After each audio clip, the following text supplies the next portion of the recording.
అందరికీ నమస్తే అన్న. నేను మీ బల్వీర్ సింగ్. చాలా మంది ఇప్పుడే నాకు తెలియడం జరిగింది. నాకు అసలు ఏం తెలియదు, ఏం జరిగింది అనేది. ఇప్పటిదాకా మా అన్న వాళ్ళు ఇంకా కొంతమంది మా ఫ్యామిలీ ఫ్రెండ్స్ వాళ్ళు కాల్ చేసి చెప్పడం జరిగింది.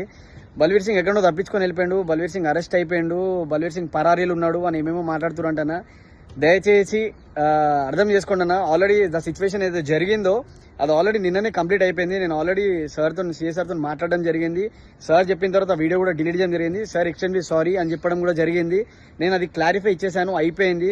దాని తర్వాత చాలామంది ఏది పడుతుంది మాట్లాడడం కానివ్వండి, ఏది పడుతుంది రాయడం కానివ్వండి. ఎందుకన్నా ఇట్లా? నేను కూడా మీ ఇంట్లో పోరనే కదనే, నేను కూడా మీ ఫ్యామిలీ మెంబర్నే కదనే. మీరందరూ ఆదరిస్తేనే కదా ఈ పొజిషన్కి వచ్చిన.